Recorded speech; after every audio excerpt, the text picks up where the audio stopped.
My name is Carlton Cartwright. I'm the Executive Director for the Veterans Memorial and Multicultural Histories Incorporated.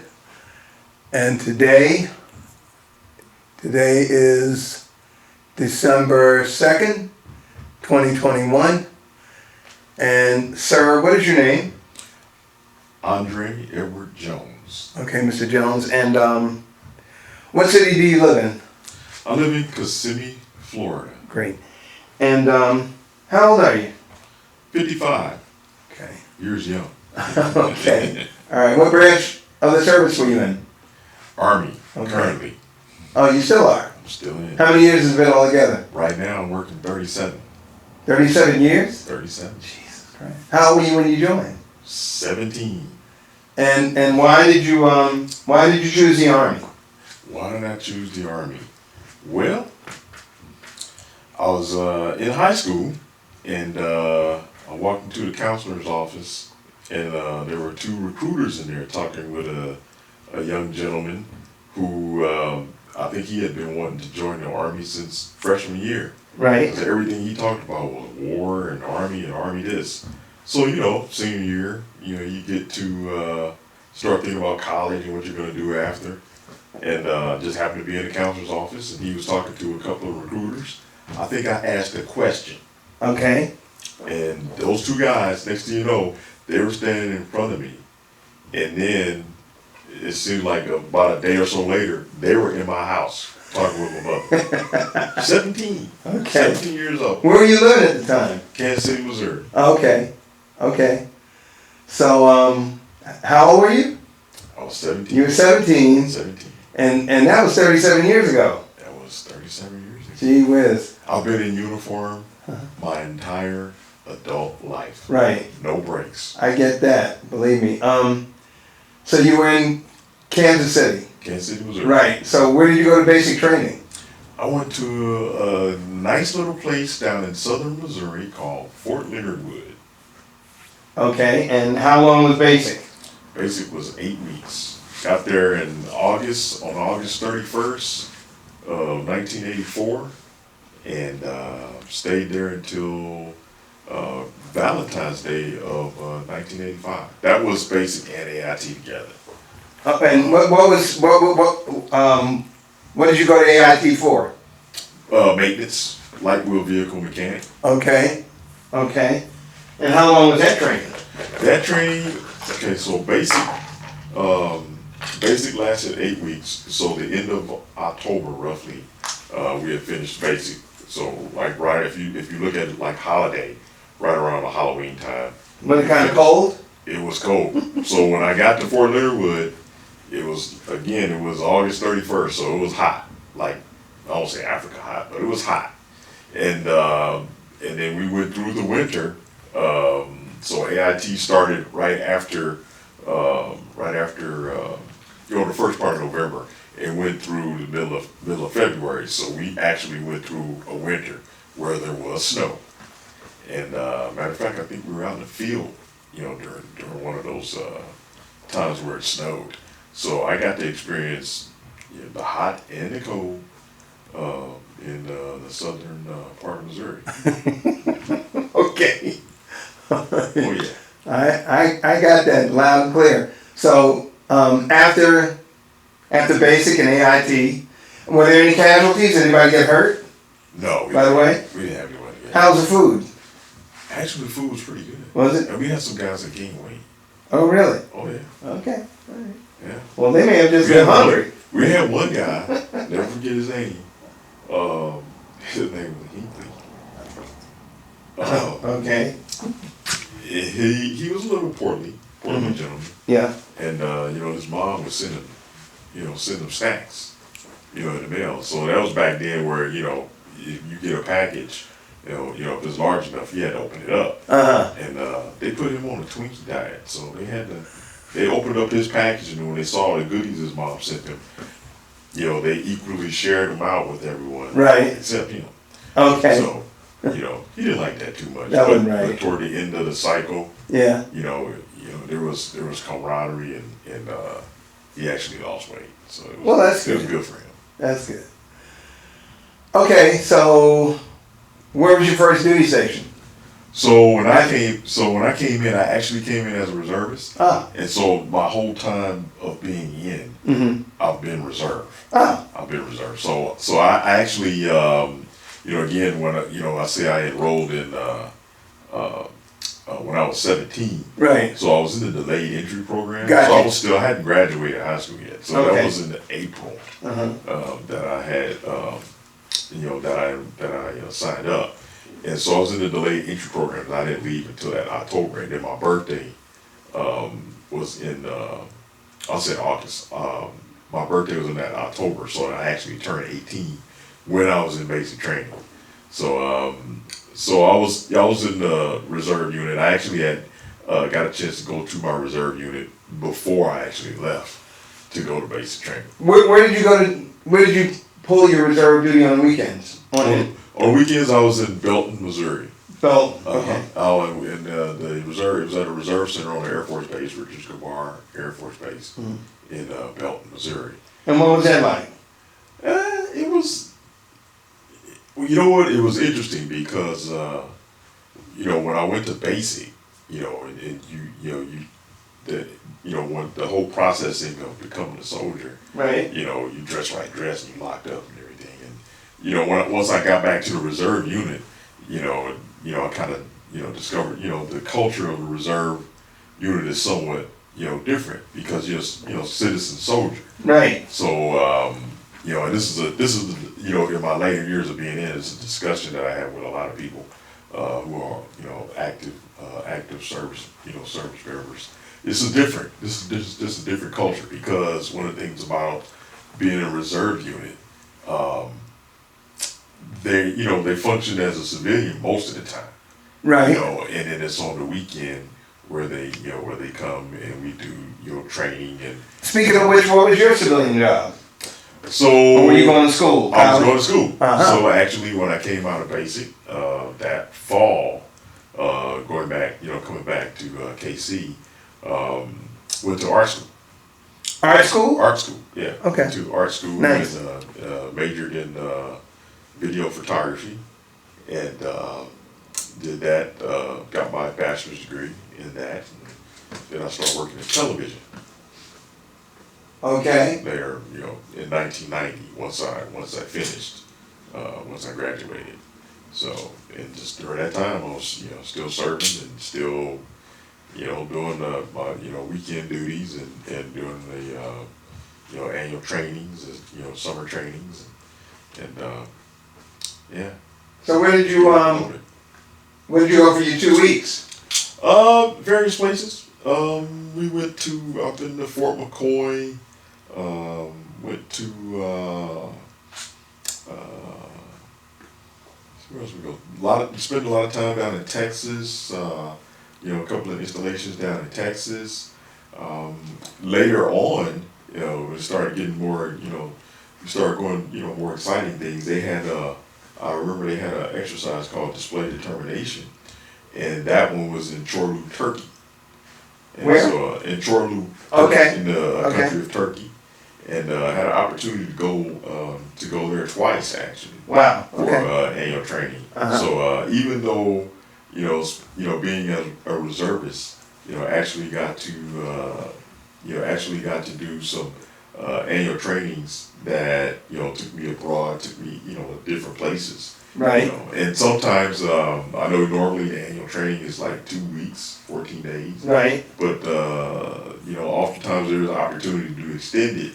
ATs, which is about a month long, and typically when you go on some of the more distant, some of the farther locations, those opportunities arise. So I got to when I went to Turkey a couple of times, those were extended tours, and I was actually there for. How long were they for? A month. Oh, about 4 weeks. You just add 2 more weeks to it, and it's about a month long. Did you see any combat? So now that I was actually in during the Gulf War, did not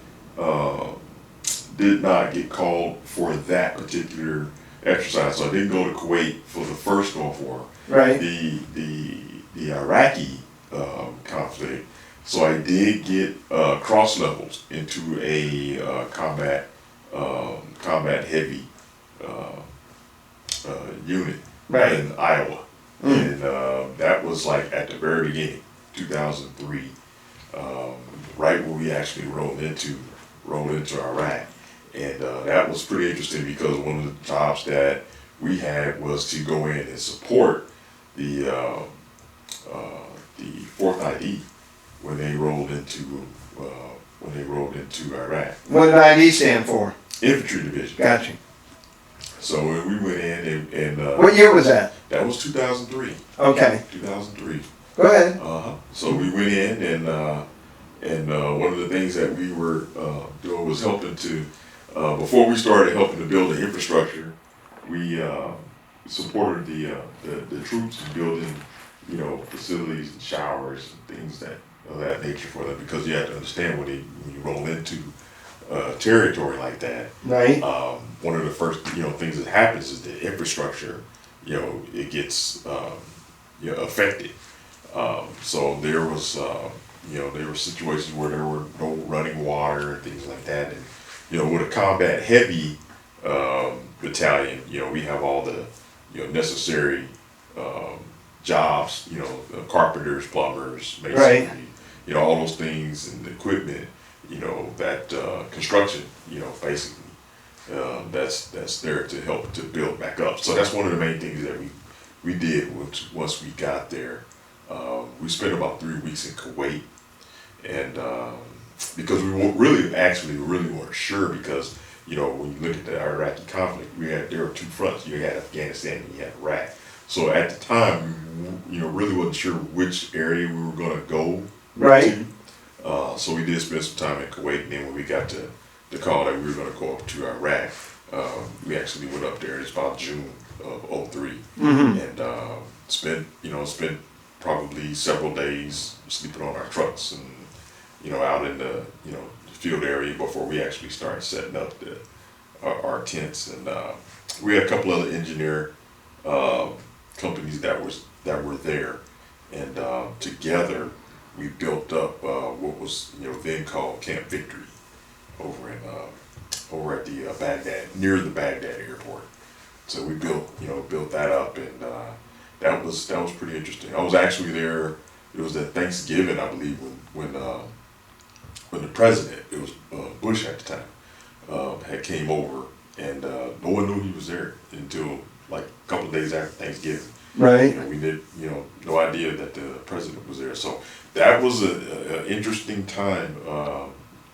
When he came there, we were there. I remember the night that we actually got Saddam Hussein's sons. The night that they got them in Fallujah in that conflict there, and the skies lit up. There was just a lot of celebratory fire that was, that the people there were, they were celebrating, because just the way these two guys, treated the people. They actually were, there was a lot of fear instilled in there. So when that happened, they were just firing, celebratory rounds, so you could see trace rounds going up in the sky. So remember that. Also was there when they actually got Saddam.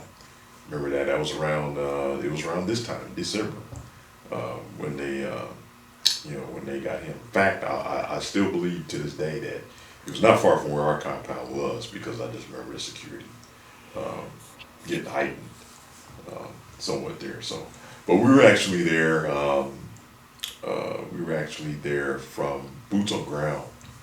We were there from June till like April, toward the end of April that following year. Okay. So that's when early on, that's when a lot of the deployments were longer.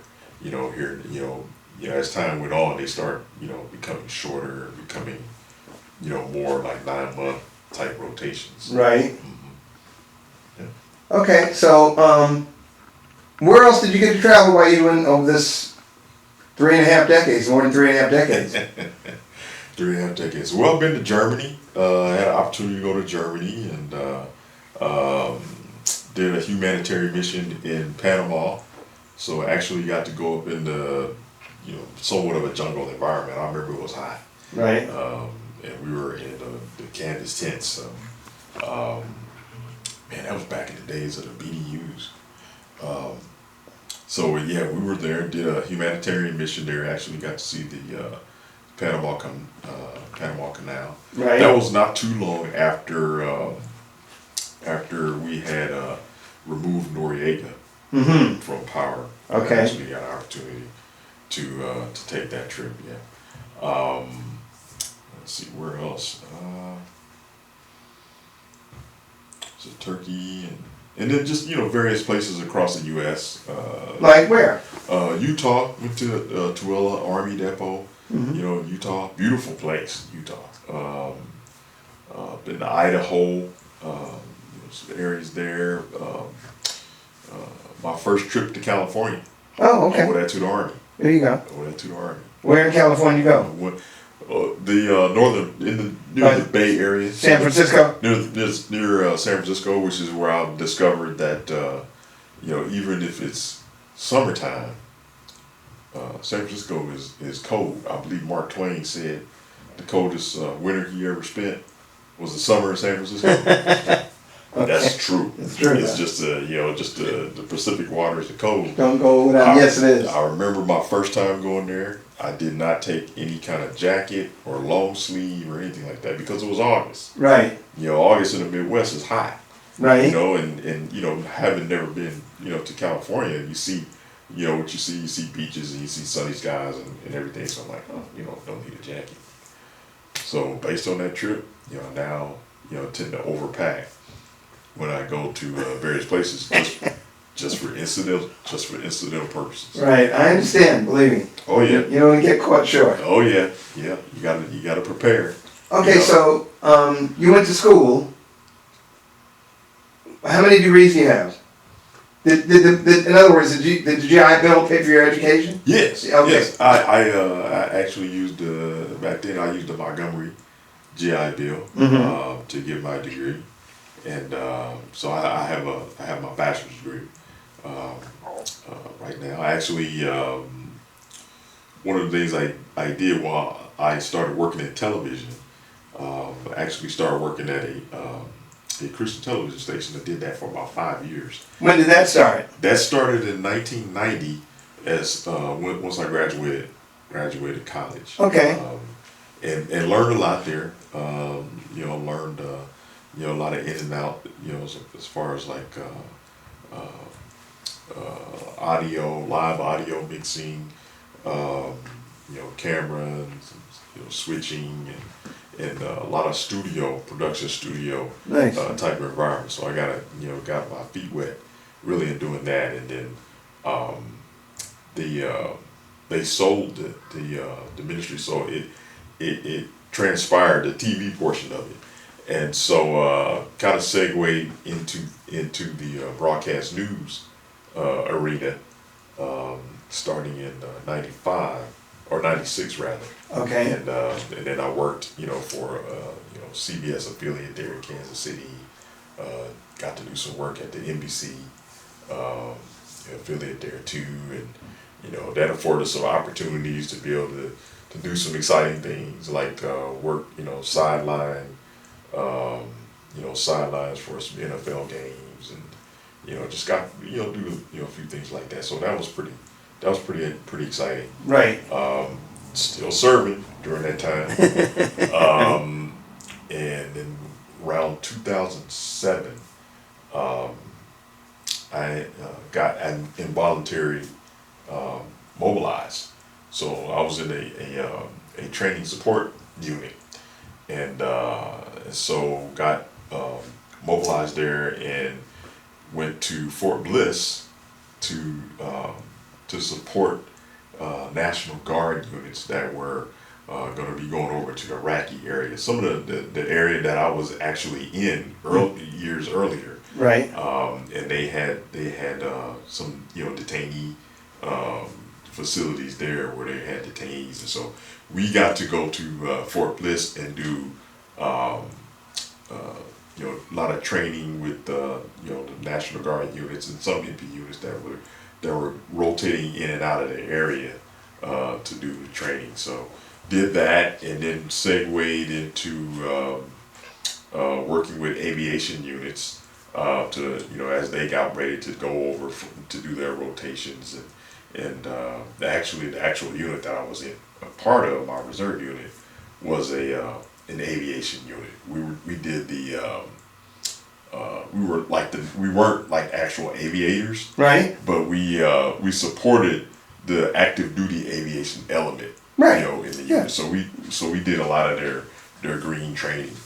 Green training? Green training, What is which that? is not, well, the when you look at the aviation unit, when they're getting ready to do their rotations, actually have their actual aviators that come and take them to do their different flight training and different training and certifications and progressions that they have to do Right. on a regular basis. Well, the non-aviation element, like your regular,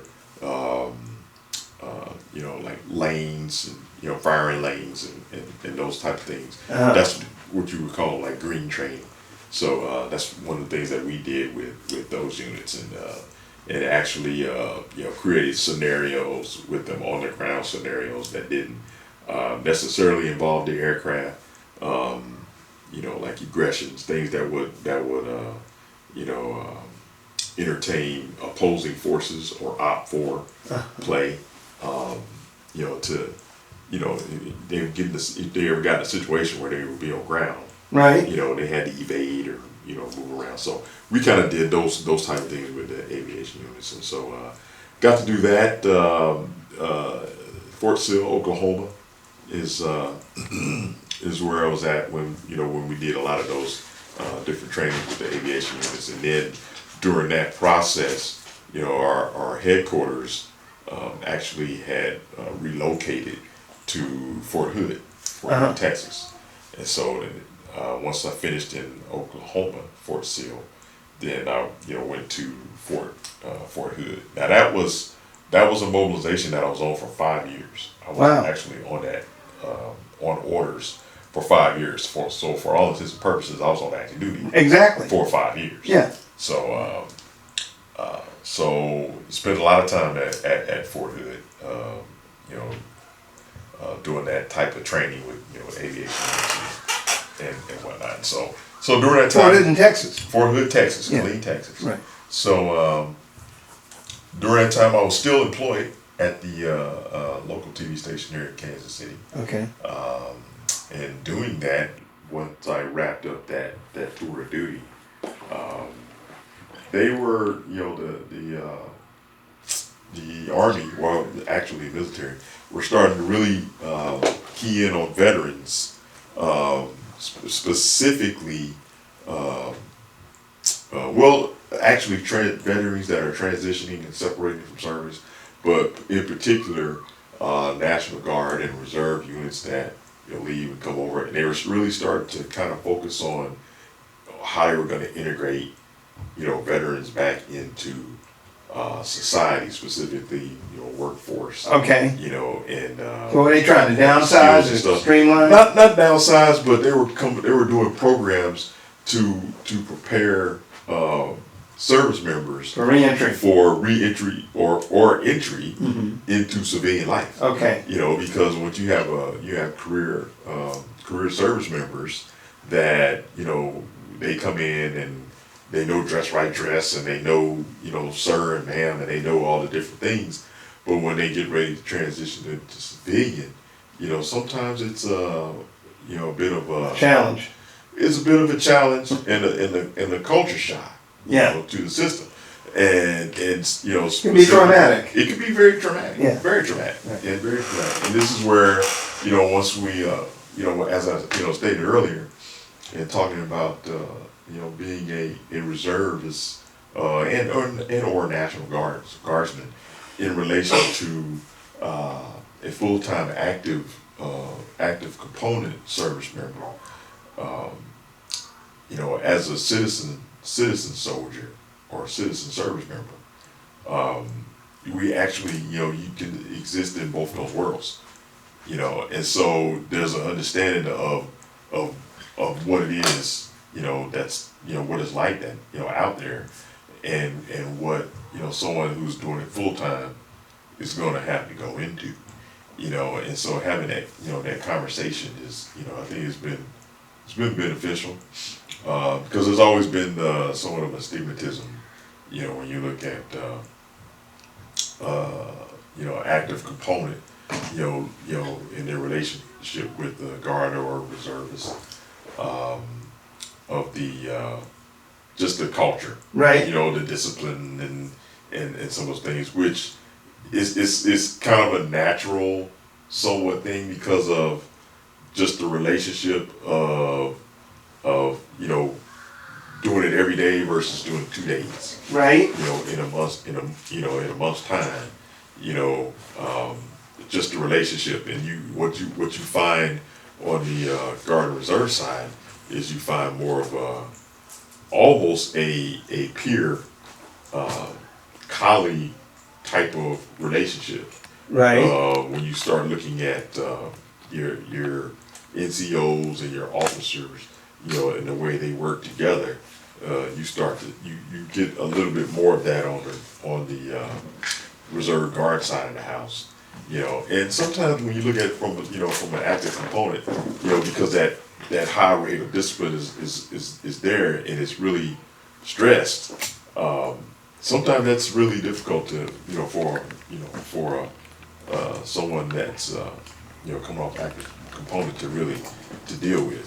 So even coming off of active and coming onto the reserve side, there was coping. There could be coping issues. Right. Just because of the culture and the way it, the way it is. So, and I'm not saying this, I'm not saying it's a negative thing, because when you look at this conflict that we just came out of for the last, over 10 years or 20 years, Right.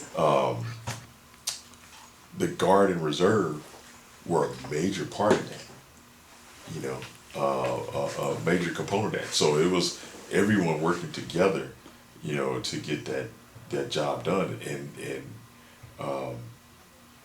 it couldn't have been effective, fragmented, so it was like the active component and the reserve component needed each other for that, and what you found was there are a lot of active component type units that were actually supporting the guard and reserve elements in completing that mission. And and so some of the units that I've been involved in were actually that, some of the tours that I've been in, I was attached to active duty battalions that supported the mission of the National Guard and Reserves as far as doing these rotations. Gotcha. So yeah, so that was that was a key thing, but haven't really, as far as you had asked me about, I think you had asked me about combat, or to ask Right. me about in combat. But I also want to ask you something else. Sure. Instructors and officers and enlisted overall, how did that all pan out for you in those various situations? How did it pan out? You mean as far as like from a relational standpoint? Exactly. Oh, I think How many instructors in basic and in tech school? the same. In basic, we had, well, obviously we had drill sergeants. Right. We had, Well, I remember before I came in, I'm date myself obviously, but the movie Stripes. I think Right. it was the movie Stripes that came out. It was a comedy. Yeah. And then also Officer and a Gentleman.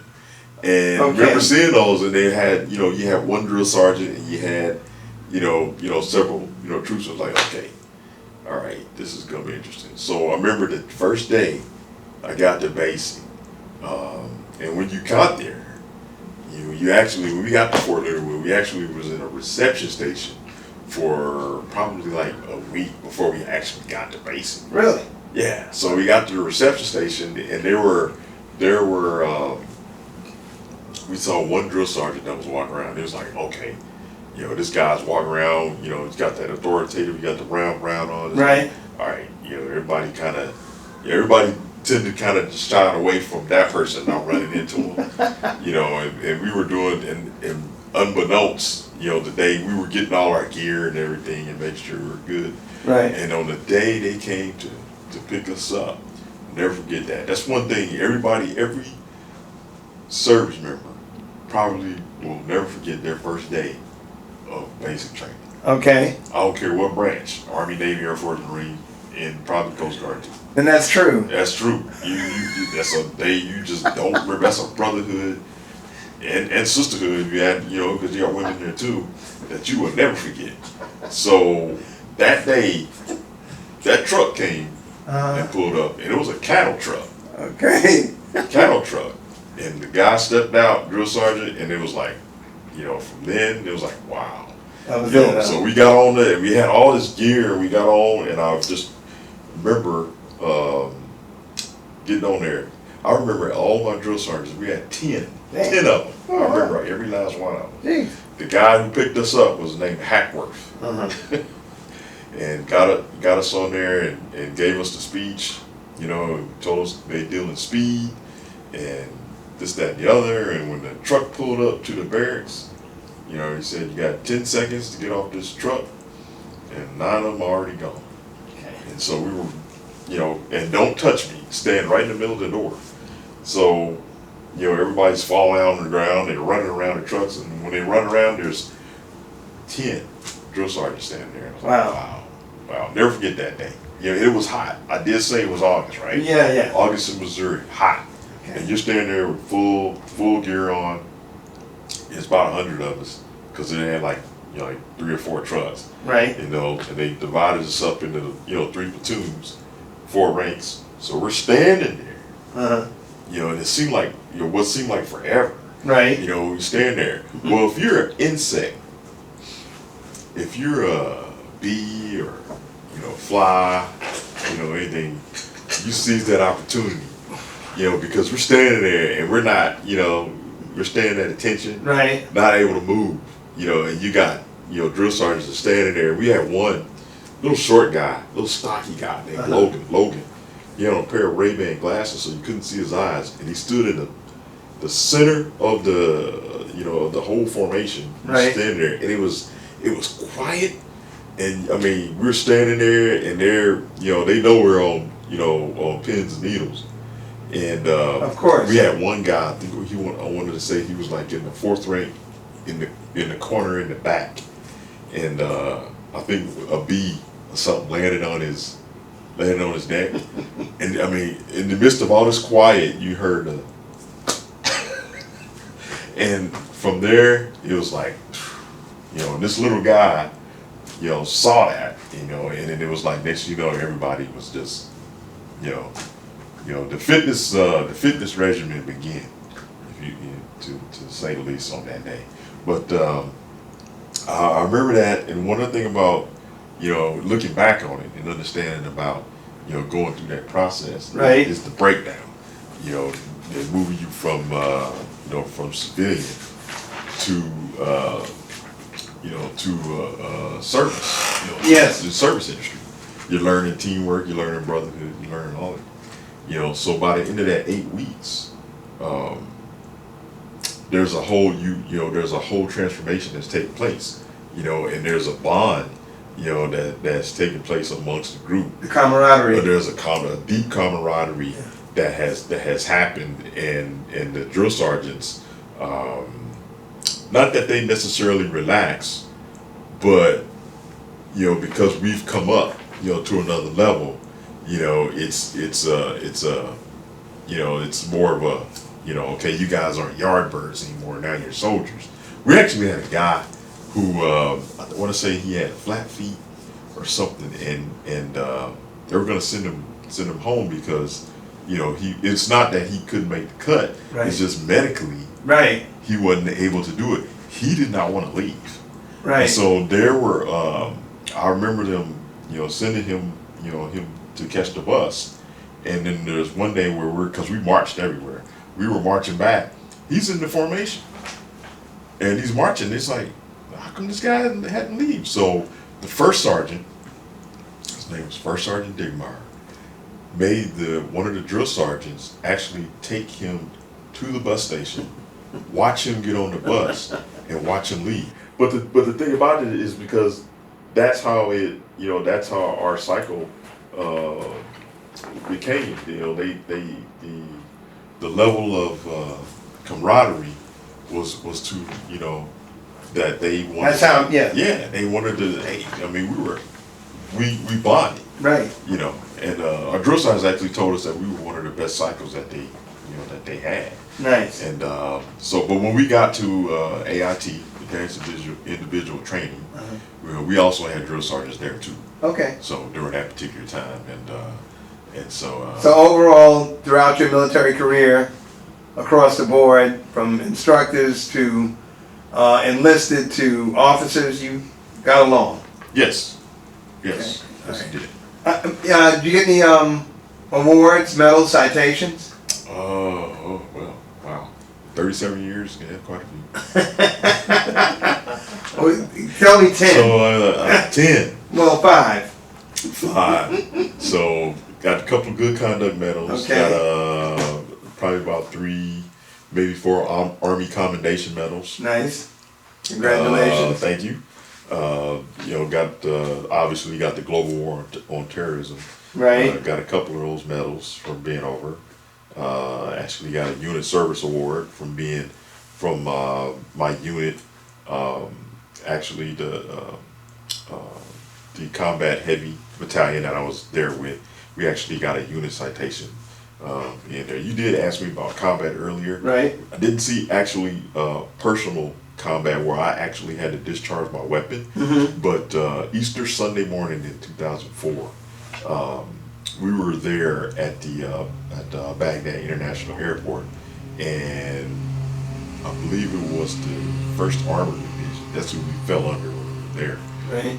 We were there with them the whole time, so there was always patrols, helicopters and patrols, on the roads and across the skies. Right. And the days that they had left, they were actually on their way out of country. That particular Sunday, they had left, and it was quiet. It was the eeriest thing. It was quiet. There was nothing in the sky. There was no noise or anything. And we had been having MWR events, actually having boxing matches. Right. And, Now, we had morale, welfare, and recreation. Oh yeah. Yes. We had boxing matches where we had, different people coming in, and we were scheduled to have one that day. And we noticed that the trash hadn't been picked up because we actually employed some of the local nationals to actually work, in our compound, Right. And actually because when the infrastructure happened, a lot of them lost their, livelihoods and whatnot. So we helped them with that.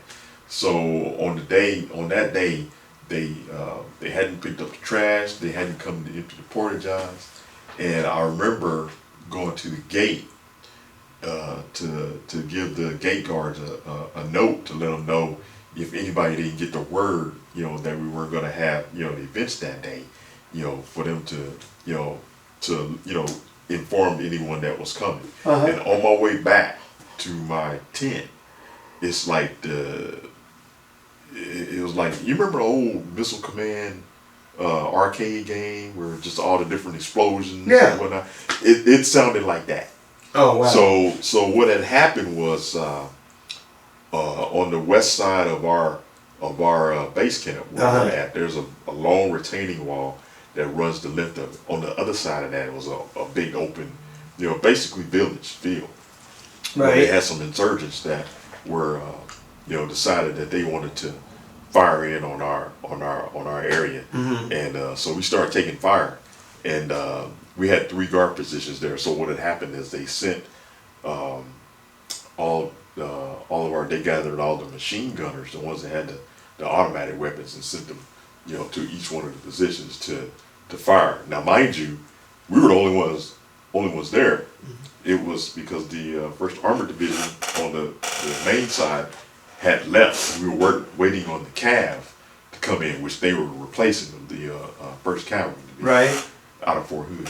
And so they hadn't fully gotten entrenched yet. So it was us dealing with the fire that was coming in. Now we were more adequate able to do it because we had 600 we had 600 personnel. Right. You know, by the way, we didn't lose not one. That was the next question. That was a blessing. Good. So we actually engaged them until the cab actually, you know, rolled around with their tanks and was able to relieve us. So I'm not sure if the unit award actually came from that particular conflict, but so that was one of the things. We also did take incoming mortar fire. We had mortar fire that came in. We only had one that actually exploded in our motor pool, but we did have several that came in that were, thank the Lord that actually didn't go off. So, but we had to call the explosive guys, the EOD, to come in and blow it in place. But no, that was that was an interesting time there. But yeah, so that's one of the, just talking about the wars. That's one of the. I got you.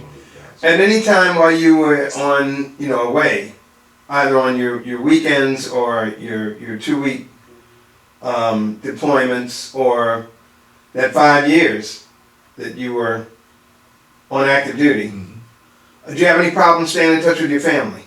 No. Okay. No. Nice. And most of that time I was in the United States. Okay. During that time. And I guess the answer is going to be yes to this, but did you feel like you had all the supplies that you needed throughout your military career up to this moment? Supplies as far as equipment and clothing? Everything that you... Pretty much. The whole 9 yards? Right. Food, medicine? Yes. Okay. Yeah, it was adequate. Okay. You had what we needed. Got you. So besides, have you left out any places that you visited, including places that you've gone on R&R? And I know you're a civilian, but on your vacations, or where have you traveled besides the places you've already mentioned to us? Well, okay, so at the end of my 5-year stint on active duty on that first tour, I was saying I was employed with the TV station. Right. Well, in talking about the transitional program that they had for service members and transitioning, okay, I decided to enroll, just to see, what it was. There was no pressure because I already had a civilian job to go back to. So, I took it, and in doing that, I heard about. I remember the person that was leading one of the groups that had mentioned about, working with remote operated vehicles, off in the ocean, doing that for 6 months. Oh wow! And getting a year's salary for it. Huh. So naturally, that piqued an interest. So I did some investigating and discovered that there was actual trade school there in Temple, Texas, that gave you some training into that into the industry of working with these remote operated vehicles. They call them ROVs for short. This is the acronym world. Which basically is working in the offshore industry. Right. Your oil rigs and your ships and whatnot. So I enrolled in the school, and it was another 8-week training course, trade school. VA paid for it, and at the end of that, I was like, okay, see what happens out of this. You come out of it with some certifications, fiber optic installers and robotic technologies. Nice. And so I was like, okay. One of the things we had to do while we were there, we had to research a company, 5 companies every week that we were there. And so at the end of that 8-week, end of that training school, you had several companies that you would research. And so in the training that they took us through, we actually was able to create a resume saying all of the certifications and trainings that we came out with. And we had to submit that to some of these companies that we researched. So I did. So I submitted it to a company out of Houston, and I had family that lived there, so I was going there for Thanksgiving. And one of the companies contacted me and asked me to stick around, because they wanted to, do an interview and have me come in and talk with them. Nice. So I did. So I went there, and they said, "Hey, this is what we got, and this is what the company's all about, and you'd be an ROV pilot and whatnot. They said, if you want to, go back and, think about it. If you want to work, continue, go back home and work television, you can do that. Or, you can come here. We'd love to have you. And I did a long, hard, You had to think about that, huh? during the weekend. And, made a decision and did a career change. I did a career change and a relocation, all at the same time. So Wow. I relocated from Missouri down to Houston, and went to work in the offshore industry. Took swimming lessons because I didn't join the Navy. I joined the Army. Gotcha. So took swimming lessons. Wasn't expecting to jump in the ocean and swim around anyway. But Right. we fly out there by helicopter, so you had to go through training. Rollover So to qualify. in the helicopter Right. and stuff where they rolling over in the water. That was interesting. Wow. So did that and went to work in the offshore industry for a couple years. And so doing that. Where? I was On in the the Gulf? Gulf. I was in the Gulf. I wasn't on a platform. I was actually on a pipeline vessel, a huge pipeline vessel, about the size of an aircraft carrier, without the wide top deck. And that's off the Gulf of Florida, right? It was actually it was in the off Louisiana, like 50 miles Okay. out, because a lot of those ports. I just want to make sure we're talking about that Gulf and not the one in the Middle East. No. It was well, when I went to Iraq, that was that Gulf. That was Gotcha. But Gulf of Mexico, Okay. the company was out of Houston, so they fly us to Louisiana. Mm-hmm. They got a couple of ports there that they actually ports of where they debark from Right. to fly out. And you get on the helicopter, you fly out to the platforms or the ship. The ship that I was on at the time was doing a project out in the Gulf, and we flew out there. And that's where I spent most of my time as an ROV pilot. It was interesting because what we do is we launch these subs into the ocean. Right. And fly them all the way down to the bottom. Actually got a chance to sit on the ocean floor. You see, all kind of like Nice. really cool marine life. Right. So doing that, we finished that project, and the next project was going to be over in Egypt. Okay. So I actually got to be a part of the crew transit that crossed the Atlantic. Okay. So I got to actually cross the Atlantic Ocean, on this vessel. It took us about a month, and got to go through the Straits of Gibraltar and the Suez Canal. And when we got there, we got to Cyprus, the little island in Cyprus there in the Mediterranean. And then flew back home. And when I came back for the next trip, we flew into Alexandria, Egypt. Egypt, yeah. And You've been to Greece and Egypt, huh? well, I didn't make it to Greece, but we flew In to Cyprus and Greece? The ship was in Cyprus initially. That's where it parked at. Yeah. And so because I did the transit, my rotation ended, and they had the other crew came in and actually did that project. So when we came back, they had finished that project. The next project was supposed to be the next project they were gonna take it to the shipyard where the ship was built, which was Singapore. Right. So we were gonna, do the transit going to Singapore. So when we came back, we flew into Alexandria. We had a couple of days, so I got to go into Egypt, Cairo, got to see the pyramids and whatnot. Yeah. And then we, they boarded us, out to the ship, and then we rode the ship through the Suez Canal down to India and ported us at the shipyard in Singapore. So I got to spend, a couple of rotations in Singapore to do that. And the next project was going to be Australia. Didn't get to do that particular project. Why? Because the unit that I had transferred into got activated and went back to Fort Hood. Okay. All right. So I was back at Fort Hood again. But as far as travel, other places that I've been to, those were a couple other places. Not really directly Army related, Right. but kind of indirectly I understand. related to the military, because that's how I kind of got into that industry from going through the, at the time they called it the ACAP Right. program. I just have a couple more questions for you. Sure. First one is, how did your military experience influence your thinking about war or about the military in general?